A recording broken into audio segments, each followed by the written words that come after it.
The Providence Emergency Management Service team, people from the Nonviolence Institute have been on call. They've been amazing. So just incredible support from the community. Madam President, can we confirm now that the shooting happened inside a final exam review for the principals of the economics class? That's my understanding, yes. Is the person of interest affiliated with Brown anywhere? Are they students, staff? Again, I won't be able to confirm that for you right now, but again, we have somebody and we have detained them, and we'll conduct our investigation. Our detectives will do, and I'm very confident on what they're going to provide for us. Are you looking for anybody else? Not at this point, but again, we're still conducting our own investigations. Can you just sort of walk us through, I recognize you're not going to be able to say very much, but between the 11 o'clock press conference last night and you didn't have somebody, what happened in the hour or however long it took? Like, was there a breakthrough? Can you give us anything on sort of how you got to where So as our special agent from the FBI stated, it's all collaboration, it's cooperation, it's all hands on deck. We're picking up on any leads, any tips that come our way, and that's what we do. That's what this department has done for years. And so when some incidents or horrific incidents like this occur, we step up, and we ended up with the results of detaining someone of interest. And again, at a later day when we update you, we'll be able to provide you with the rest of the details, how we came about to stop that Did interview. the video help at all? Again, there's all evidence that we collect, including the video and including a lot of the other items that we have, and again, tips. But I also like to commend the individuals and the citizens of this state. They come forward and provide, and law enforcement officers as well. There's a passion. It's what we do. We're fathers, and we really care. And so it doesn't matter if you're an officer in one point of the state or another. We all work together, and so that's what it comes about. So. Did more tips come in after you released the video last night? How did that play into the investigation? Correct. Yeah, it's all tips that we received. Detectives followed up on a lot of them, and again, all the resources, like the federal partners that we have, also followed up on some of the tips. There's 400 plus of police officers. A lot of them came to work. We didn't even know that they were working, and so it all came down to collaboration, cooperation, and that's why we're at now. So. Can you explain to us what police are doing right now? They've got streets still blocked off. Can you explain to us what... I'm sorry, Molly. Say that again? Can you explain to us what police are still doing? They're blocking off streets right now. Can you kind of explain? Should people stay clear of that area? Yeah, again, we're still in the process of collecting evidence, and so we're putting it all together. Policing is very, it's a difficult job. We have to make sure that we protect due process and the integrity of the investigation, so we may collect other evidence, and that's why we're still out there. We haven't, but we're confident enough that we are able to say that we detained somebody of interest. So. This is published royal. Can you share if there's any updates about what's going to be happening with final exams or final projects beyond what you already shared? Yeah, I mentioned last night that we had canceled the finals today. There were 4 finals. We're in the process of putting together some announcements and updates with guidance for the coming week. Chief, there's a question. Yes. Hi, Chief. Should students still expect to see police and other law enforcement officers walking through campus, knocking on doors? Or? So absolutely, the command staff and obviously the patrol division, we spoke about this. So we have actually enhanced the presence in the staffing for the day, just to make sure that people see us. And so yes, we will be out there. And so just like we do, on the weekends, especially like last night was extremely busy. We have several events going on in the city. We have 200,000 population of the city, but on the weekends it picks up. And so just today we be the same, especially the snow coming down. So we'll have an enhanced, but up here we'll definitely have a presence. Let me just add to that a little bit. There are still a couple streets closed here proximate to campus as the investigation continues and evidence is collected and such. Throughout the city of Providence, proactively, individuals will see an enhanced police presence, not because there is particular cause for concern or evidence being gathered in another corner or another, but we know that it is a Sunday in the holiday season, and we want folks to feel safer knowing that there are people in a position of authority throughout the city today. We're receiving assistance from the state police to that effect, and so we don't want that to be alarming. We want that to be reassuring to our residents, to our visitors, and those who might be in Providence today. Right immediate to where the incident occurred yesterday, there might still be an enhanced police presence because the investigation is ongoing. But if you see police elsewhere in the city of Providence, please know that we are doing that in a proactive manner for the comfort and reassurance of our community. not because there was evidence there or any cause for concern in the other neighborhoods in Providence. Mayor, can you talk a little bit about the victims? There was, and I know you gave us the conditions. Were they students?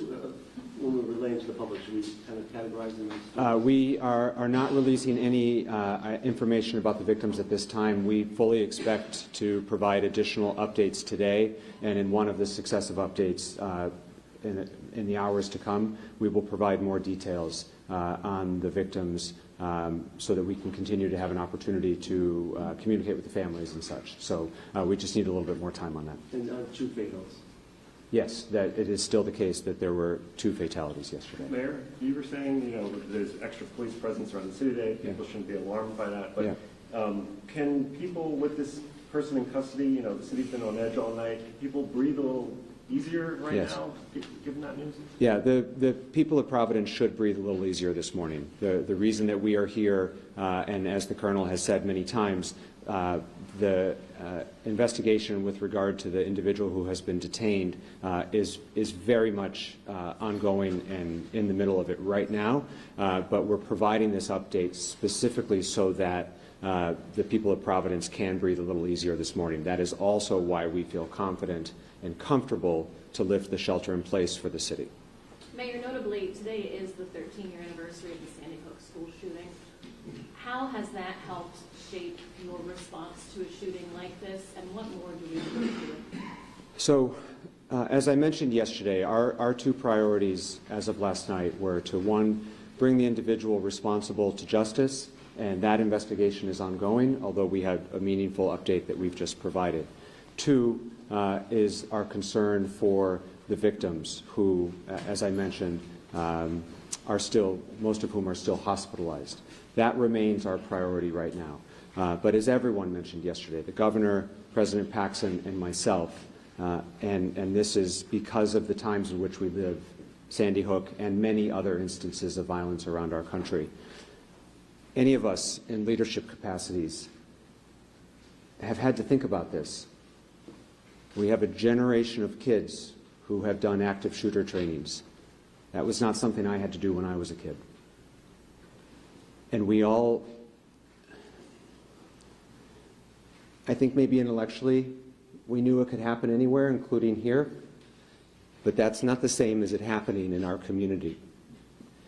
And so this is an incredibly upsetting and emotional time for Providence, for Brown, for all of us.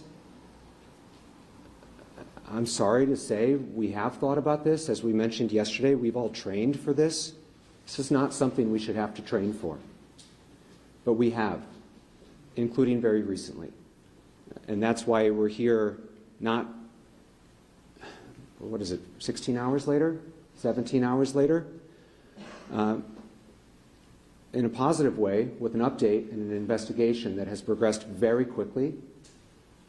Part of that success is because of the collaboration that we've had between law enforcement agencies. They train regularly for that collaboration. That practice was already there so that we could work so well together with so many resources being offered, which is wonderful that those resources were offered, but they're only as good as you can use them. And we were able to use them because we had trained for this moment. But this is not something any community should have to train for. And so there'll be plenty of time to talk about what should happen, what should have happened in our society and in our community. But right now, our priorities remain the same as they were yesterday, which is to bring the individual responsible to justice, and there's an investigation that is ongoing but making good progress, and to ensure the full and complete recovery of the survivors of this attack who are still at Rhode Island Hospital and whose status has not degraded, and we should all thank God for that.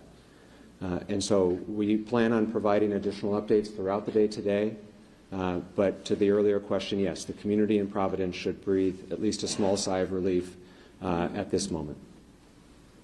President Paxson, a similar question that was just asked. Unfortunately, now Brown's going to be listed. Sandy Hook, the names unfortunately come off the tongue. Just what's your reaction to? Well, I mean, when something like this happens, as the mayor said, it's something we think about, we have prepared for in coordination with the local law enforcement. but when it happens, it's just hard to believe. And our community's strong, and we'll get through it, but it's devastating. And I know it is for the entire Providence community, too. You all mentioned there were over 400 police officers last night. Has that number increased with this enhancement, or it stayed the same? So we have reduced it at this point. And so, yeah, but as the mayor stated, we'll make sure that just to enhance the law enforcement for the day and just because of the different events that are going on in the city. So, do you have a number? at this point, so we'll have 30 car posts that are working, and that includes on top of that, we have detectives that are working, we have task forces that are working, I'm working, the commander, we haven't slept, so there'll be a lot of us out there. So. Chief, for our Telemundo audience, do you mind speaking in Spanish? Just a quick recap on it's safe to go outside. Sure, thank you, gracias. So, para explicarle a nuestra comunidad que realmente hasta el momento hemos cogido una persona que es de interés a la policía y vamos a seguir investigando. Al momento estamos coordinando con lo que es el fiscal, estamos coordinando también colectando evidencia, estamos coordinando en tomar testimonios y de ahí vamos ya cuando tengamos la información apropiada y que sea correcta, la vamos a dar a la comunidad para que ellos entiendan que tenemos a la persona ya arrestada en el momento que eso venga. Pero hasta el momento me gustaría darle las gracias a nuestros partners federales y también a las otras municipalidades, a los otros policías, aquí departamentos que trabajamos en un momento de cooperación para poder llegar a este momento. Y más tarde vamos a dar lo que es decirles más de lo que ha pasado y también darles información si metemos a alguien, si arrestamos a alguien. De todas maneras, me gustaría agradecer a lo que es la unidad, la colaboración. Es importantísima. En las últimas horas muchos de los policías no han dormido para llegar a este momento. Y entonces estamos ahí para tener unos buenos resultados y me siento confortable que esta ciudad en este momento puede respirar un poquito más tranquila. Right. Mayor, Last question. Yesterday you said the person of interest you believe was in their 30s. Is that still accurate? I'm sorry. Yesterday you said the person of interest maybe in their 30s. Is that still accurate? So correct, yes. We will keep you posted on additional updates. We do expect to brief throughout the day today as other relevant details become available. We will continue to notify you all through the same press list. Again, if you're not on the press list, please see Josh. He'll get you on the press list, but otherwise we'll post with adequate warning when we plan on briefing again. Thank you all very much. Thank you. Sorry, Chief, one more thing. It's a male. I'm sorry? Like it's a male. It's a male DJ, correct, yeah. Yes, yes. Takes me a little while to go back and forth. That's why I couldn't get that question.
In a nation divided, one voice stands for truth, faith, and freedom.